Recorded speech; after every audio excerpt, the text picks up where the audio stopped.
Hansel and Gretel, the classic fairy tale about a clever brother and sister and my gingerbread house.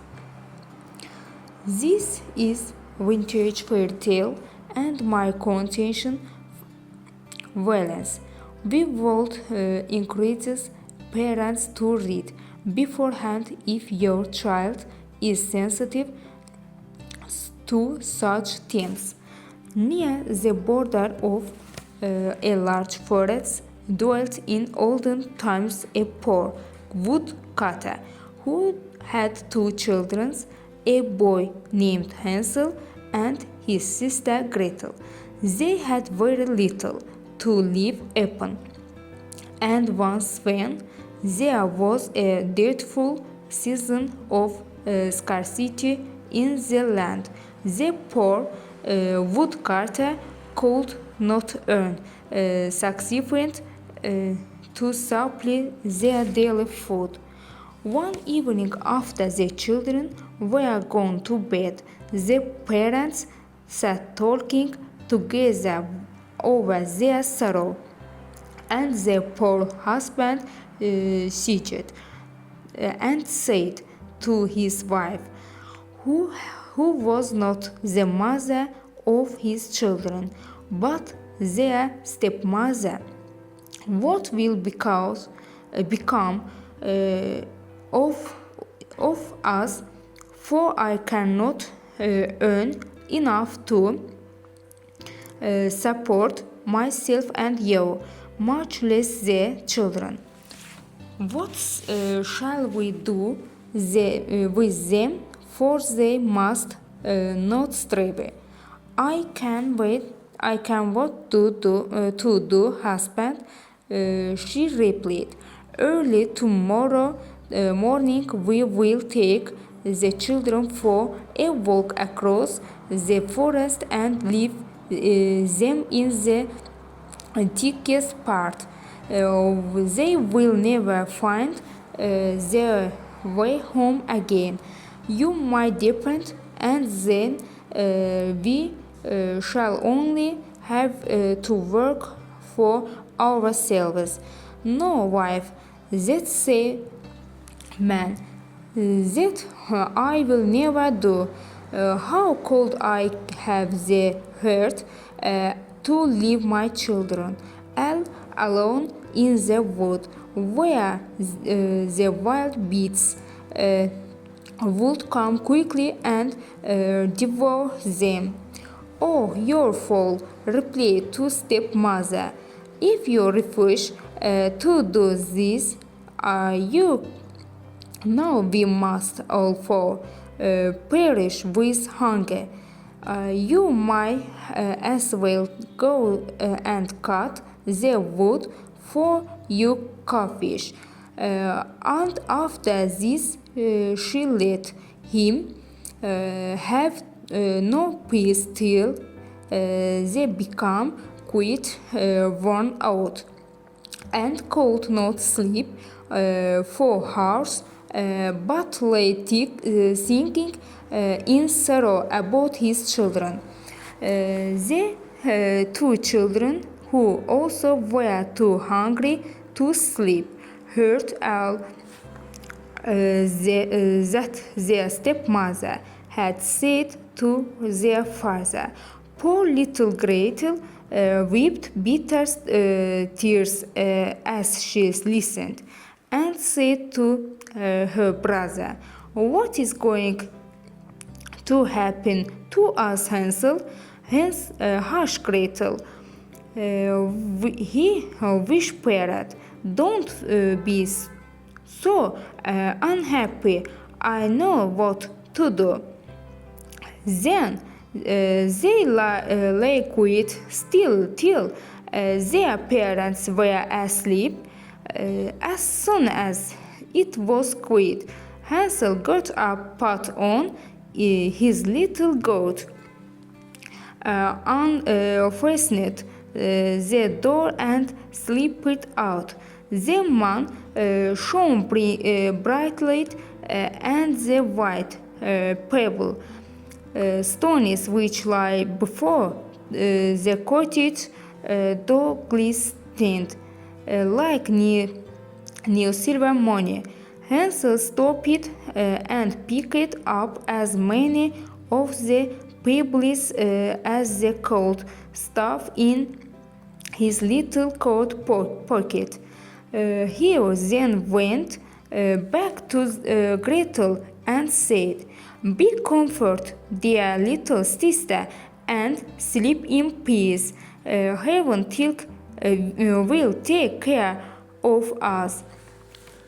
Then he laid himself down again in bed and slept till the day broke.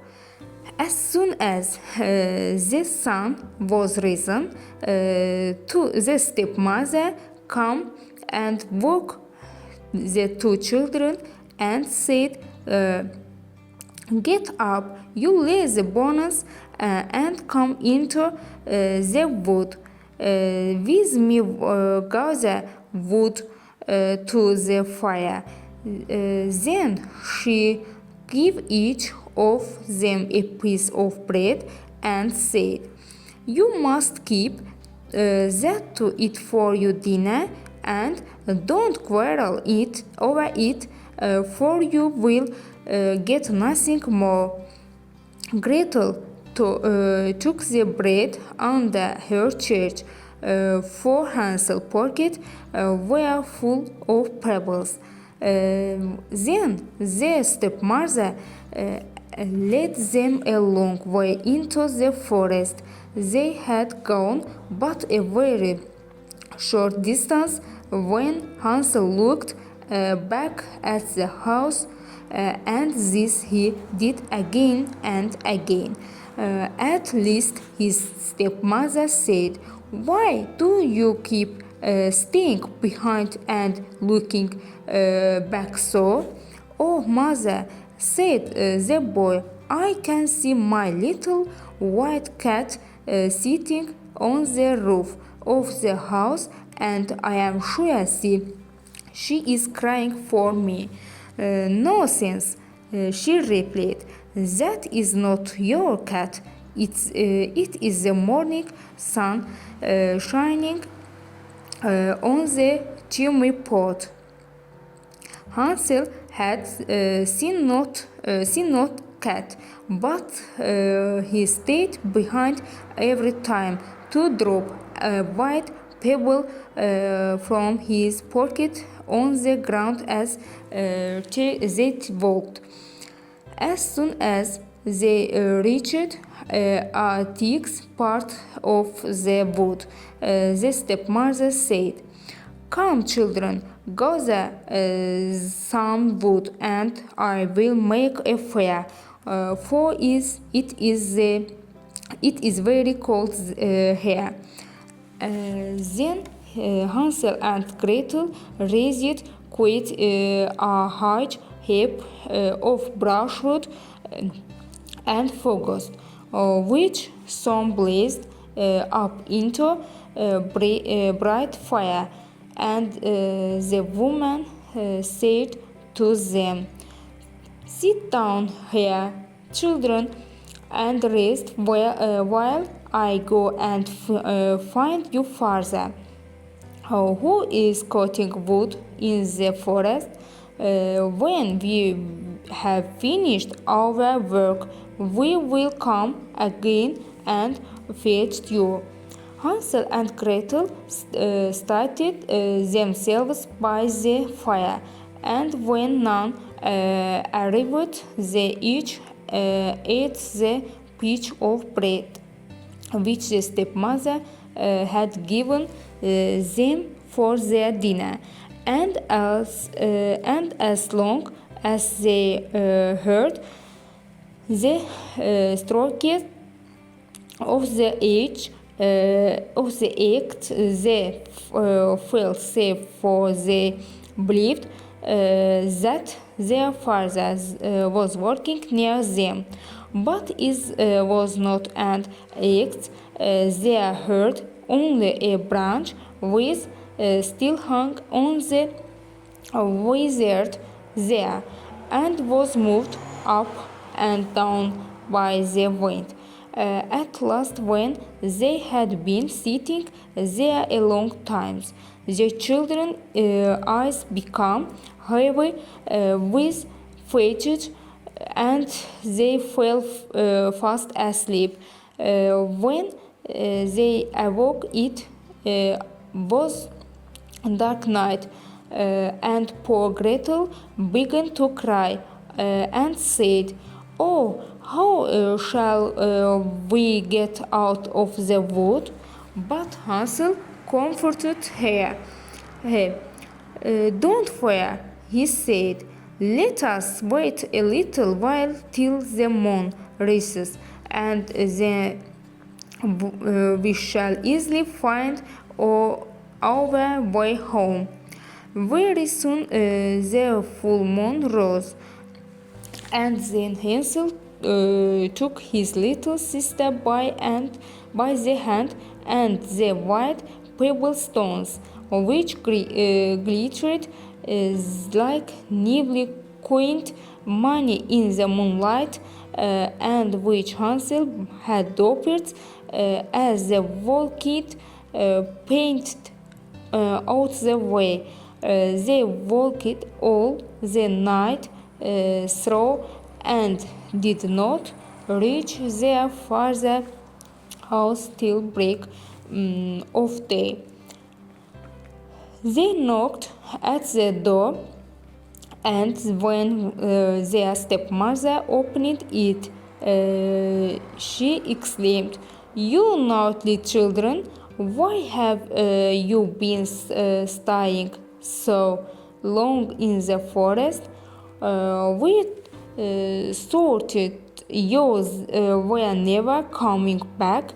But the father was outraged to the same, for it grieved him to the heart to think that they had been left alone in the wood. Not long after this there came another time of scarcity and want is in very house, and the children heard their stepmother talking after they were in bed. "The times are as bad as ever," she said. "We have just half a loaf left, and when that is gone, a loaf will be at an end. The children must go away. We will take them deeper into the forest this time, and they will not be able to find their way home as they did before. It is the only plan to save ourselves from starvation." But the husband felt heavy at Gretel, for the thought it was better to share the last morsel with the children. His wife would listen to nothing he said, but continued to reproach him, and as he had given way to her the first time, he could not refuse to do so now. The children were awake and heard all the conversation, so as soon as their parents slept, Hansel got up, intending to go out and gather some more of the bright pebbles to let fall as he walked, that they might point out the way home. But his stepmother had locked the door, and he could not open it. When he went back to his bed, he told his little sister not to fret, but to go sleep in peace, for he was sure they would be taken care of. Early the next morning, together come and pulled the children out to bed, and when they did dressed, gave them each a piece of bread of the dinners smaller and they had before, and then they started on the way to the world. As they walked, Hansel, who had the bread in his pocket, broke off little crumbs and stopped every now and then to drop one, turning round as if he was looking back at his home. Hansel, said the woman, what are you stopping for in that way? Come along directly. I saw my pigeon sitting on the roof, and he wants to say goodbye to me, replied to the boy. Nonsense, they said. That is not your pigeon. It is only the morning sunshine shining on the chimney top. But Hansel did not look back and anymore. He only dropped piece of bread behind him as they walking through the wood. This time they went on till they reached the thickest and densest part of the forest where they had never been before in their leaves. Again they gathered focused and brushwood, of which the stepmother and made up a large fire. Then she said, remain here, children, and rest, while I go to help your father, who is cutting wood in the forest. When you feel tired, you can lie down and sleep for a little while, and we will come and feast you in the evening when your father has finished his work. So the children remained alone till midday, and then Gretel shared her piece of bread with Hansel, for he had scarted his own along the road as they walked. After they slept for a while, and the evening drove on, but no one came to fetch the poor children. When they awoke, it was quite dark, and poor little Gretel was afraid. But Hansel comforted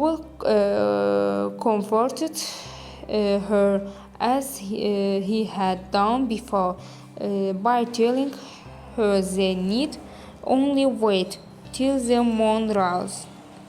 You know, little sister, he said, that I strewn breadcrumbs along the road we come, and they will easily point out the way home. But when they went out of the thicket into the moonlight, they found no breadcrumbs, for the numerous birds which inhabited in streets of the forest and picked them all up. Hansel tried to hide his fear when he made this sad discovery and said to his sister, "Cheer up, Gretel. I dare say we shall find our way home without the crumbs. Let us try." But this they found impossible. They wandered about the whole night and the next day from morning till evening, but they could not get out of the wood and were so hungry that had it not been for a few berries which they picked, they must have starved. At last they were so tired that their poor little legs could carry them no further. So they laid themselves down under a tree and went to sleep. When they awoke, it was the third morning since they had left their father's house, and they determined to try once more to find their way home. But it was no use. They only went still deeper into the wood and knew that if no help came, they must starve. About noon, they saw a beautiful snow white bird sitting on the branch of a tree and singing so beautifully that they stood still to listen. When he had finished his songs, she spread out his wings and flew on before them. The children followed him till at last they saw at the distance a small house, and the bird flew and perched on the roof. But how surprised were the boy and girl when they come nearer to find that the house was built of gingerbread and ornamented with sweet cakes and tarts, while the window was formed or barely sugar. "Oh!" exclaimed Hansel, let us stop here and have a splendid feast. I will have a piece from the roof first. Gretel, and you can eat some of the barley sugar windows. It tasted so nice." Hansel reached up on teapot and breaking off a piece of the gingerbread, he began to eat with all his might, for he was very hungry. Gretel seated herself on the doorstep and began munching away at the cakes of which it was made. Presently, a voice came out of the cottage. Ma- uh, Magic crying, magic. Who's eating up my house? They answered the children. They went, only they went, and went and on eating, as if they never meant to live off without a suspicion of wrong. Hansel, who found the cake on the roof taste very good, broken off another large piece, and the Gretel had just taken out a whole pane of barley sugar from in the window and stayed herself to eat it when the door opened and a strange looking old woman came out leaning on a stick. Hansel and Gretel were so frightened that they let fall what they held in their hands. The old woman shook her head at them and said, "Ah, you dear children, who has brought you here?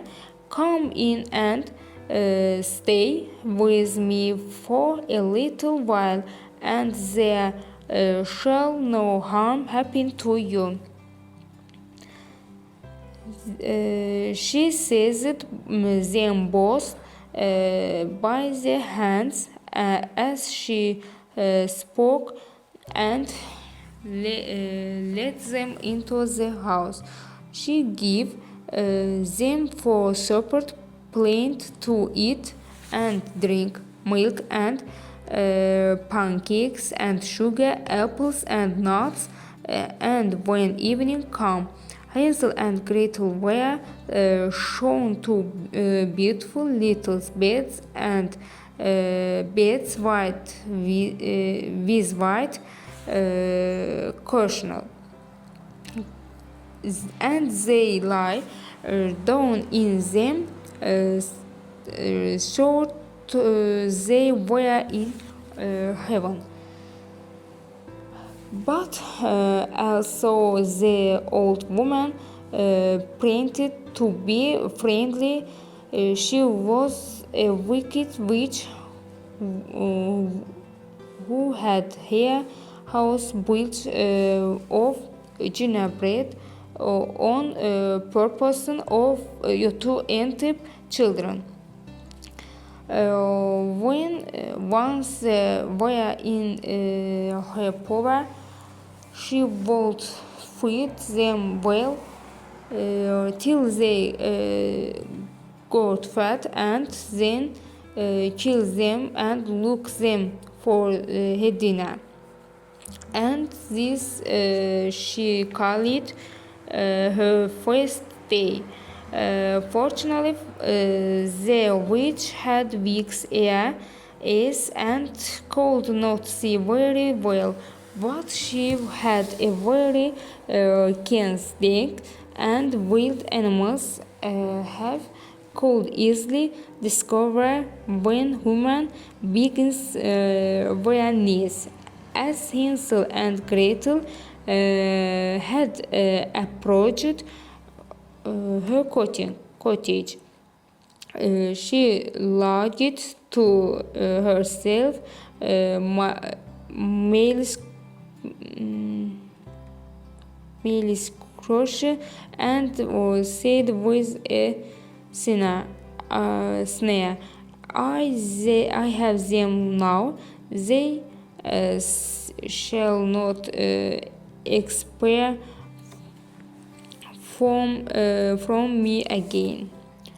Early in the morning, before the children were awake, she was up, starting by their beds, and when she saw how beautiful they looked in their sleep with their rose cheek.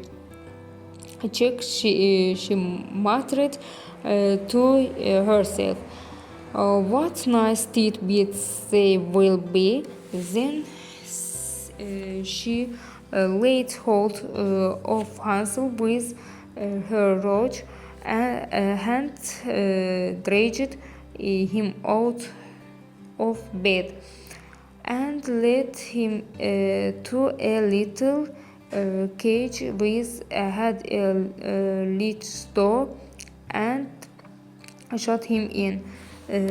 He might scream as much as he would, but it was useless. After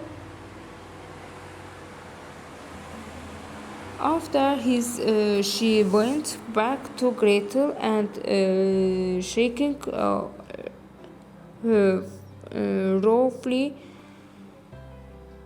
till she woke, cried, "Get up, you lazy girl, and draw some water that might boil something good for your brother, who is shut up in a cage outside till they gets fat, and then I shall cook him and eat him." When Gretel heard this, she began to cry bitterly, but it was all useless. She was obliged to do as the witch told her. For poor Hansel breakfast, the best of everything was cooked, but Gretel had nothing for herself but a crab's club. Every morning the old woman would go to the little cage and say, "Hansel, stick out your finger, that might feel if you are fat enough for eating." But Hansel, who knew how dim her old eyes were, always stuck upon through the bars of his cage. Always she stood with his finger, for she could not see, and when she felt how thin it was, wondered very much why he did not get fat.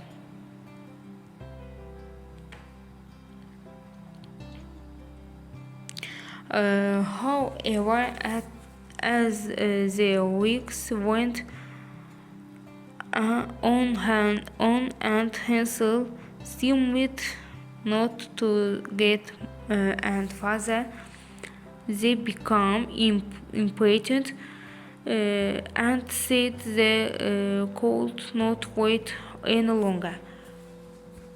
"Go, Gretel," she cried to the maid, "be quick and draw water.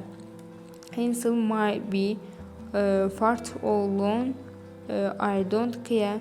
Tomorrow morning I mean to kill him and look him." Oh, how the poor little sister grieved when she was forced to draw the water, and as the tears rolled down the cheeks, and exclaimed, "It would have been better to be eaten by wild beasts." or to have been starved to death in the woods. Then we should have died together. Stop your crying, cried the old woman. It is not of the least use. No one will come to help you.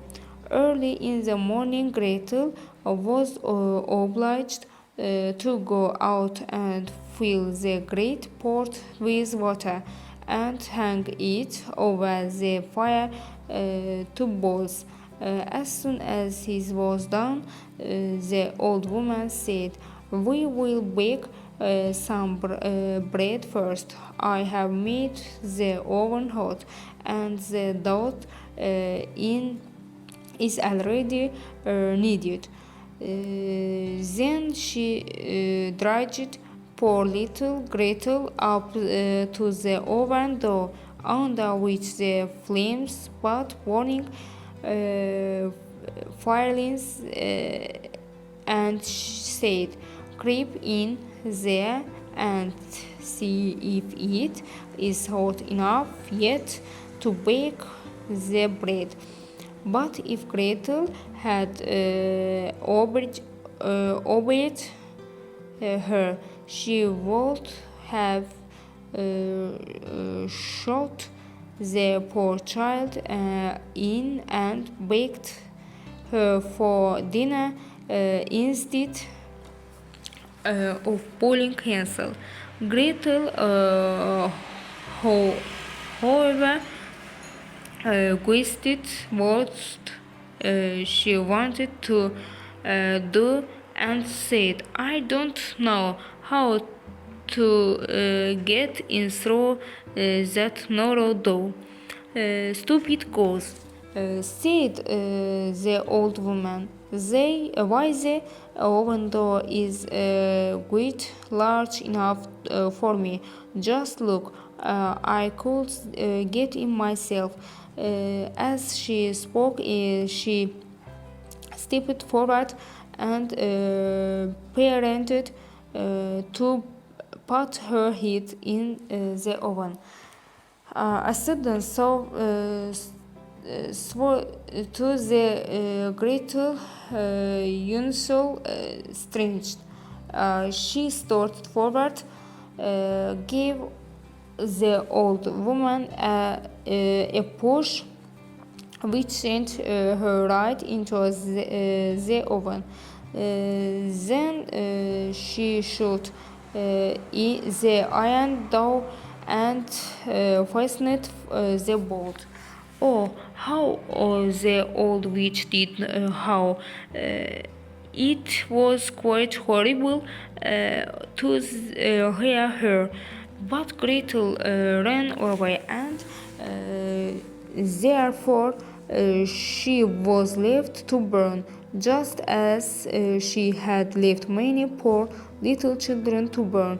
And how quickly Gretel ran to Hansel, opened the door of his cage and cried, "Hansel, Hansel, where are Frey?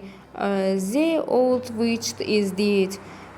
He flew like a bat out of his cage at cheese this word as soon as the door was opened, and the children were so overjoyed that they ran into each other's arms and kissed each other with the greatest love.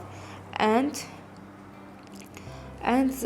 now that there was nothing to be afraid of, they went back into the house, and while looking around the old witch's room, they saw an old oak's chest, which they opened and found it full of pearls and precious stones.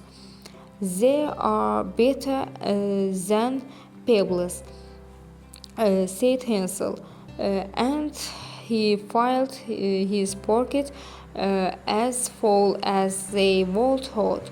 I will carry some home too, said Gretel, and she held out her apron, which held quite as much as Hansel's pocket.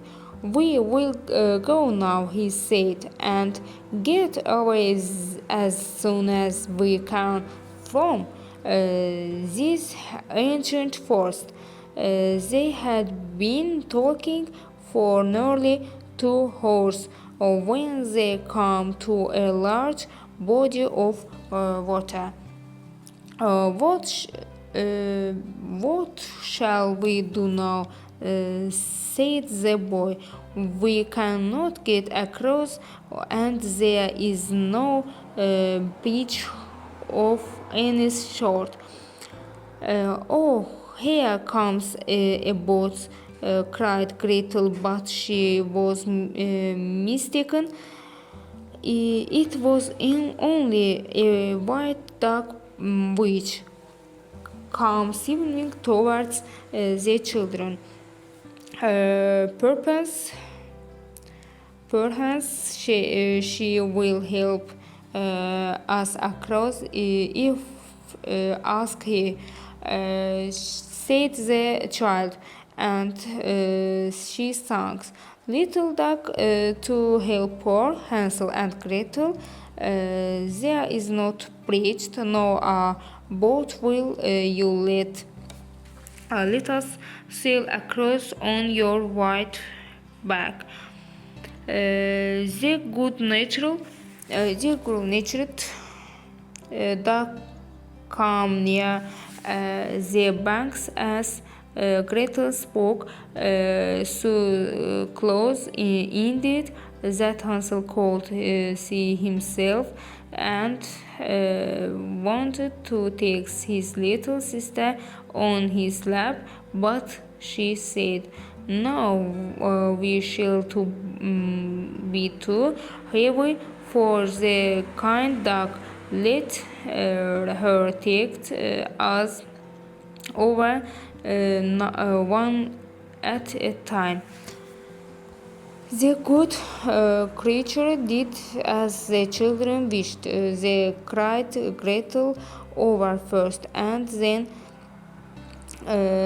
came back for Hansel, and then for Happy. The children were to find themselves in parts of the wood which they remembered quite well, and as they walked on the more firmly it became till at last the cows sing of their father's house.